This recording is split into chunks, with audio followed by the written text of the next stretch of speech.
Welcome to etvFutures.com. It's Thursday, December 27th. I'm Remy Hokie with your Commodities Recap. NYMEX crude oil futures traded above $97 a barrel in the session. This came following government reports which showed U.S. crude inventories fell for the sixth straight week. The EIA reported that U.S. crude supplies fell by 3.3 million barrels in the week ended December 22nd. Meanwhile, refineries operated at 88.1% of their capacity last week, up from the previous week's 87.8%. Meanwhile, geopolitical tensions weighed on gains for crude. This came following news of Benazir Bhutto's assassination. At the end of the NYMEX close, February crude closed up at $96.62 a barrel. Meanwhile, January gas gained 4.36 cents, ending at $2.4962 a gallon. Futures hit a record high of $2.5085. And taking a look at metals, gold futures rose for the fourth session in a row. Prices ended up above $8.30 an ounce. Both U.S. dollar weakness as well as geopolitical concerns lifted the precious metal. The benchmark contract hit a high of $835.50 and ended the session up $2.30 at $831.80 an ounce.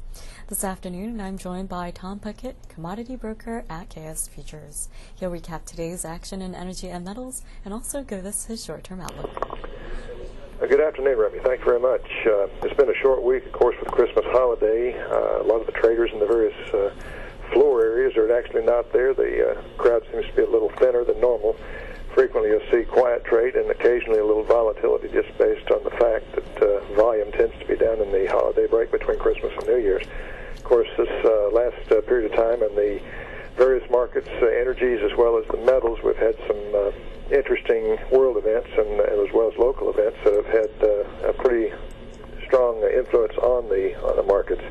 Of course, last night we had news in of the assassination of Pakistani former Prime Minister Benazir Bhutto, who was assassinated at a rally, political rally, and also a bomb went off that killed a bunch of bystanders there. So that has put a very definitely a strong influence into the metals market, pushing the metal a little higher. The gold, whether the carryover of the event is that strong or not is really undetermined in the metals market.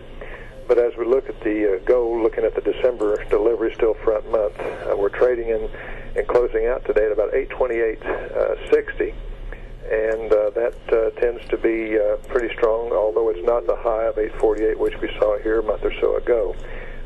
It could be that things could fall out from that. The fact that Ms. Bhutto was not actually a government agent or government official perhaps has diminished some of the impact of that, but nevertheless there was a response in the gold market. And silver, on the other hand, has not taken the same run, although there was an initial fluctuation there as well. Silver's trading in the settled today on the February contract at 1472.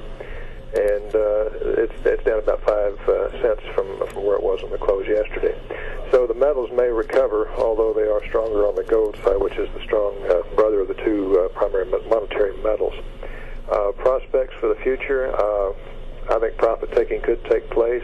First of the year comes, we may see some sell-off simply because people that may have profitable positions may in this country be taking them off for tax purposes.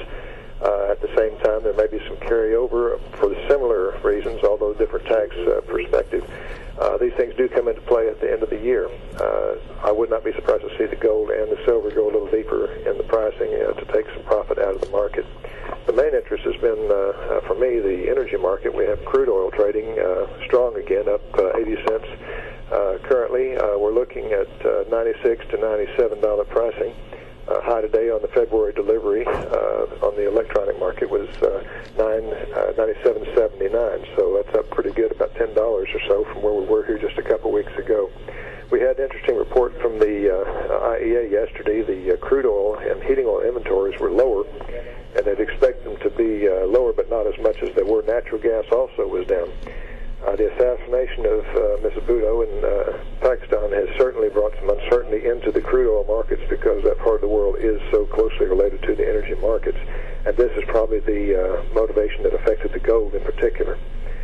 Crude oil on the report was down 3.3 million barrels, where they expected to have 1.3 decline. It came in 2 million lower, which strongly impacted the market to higher prices. prices.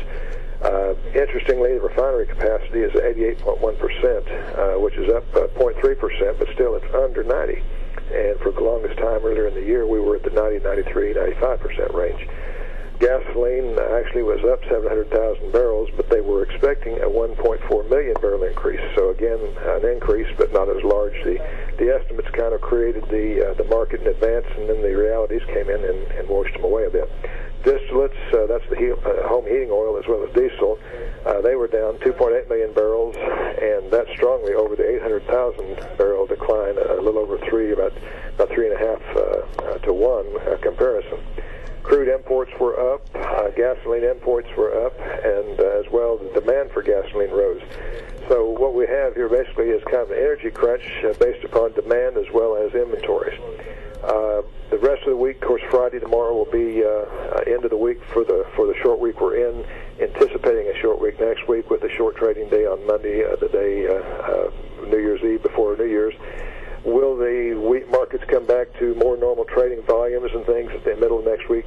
Probably, but the real test will probably come about 2 weeks after the holidays have passed.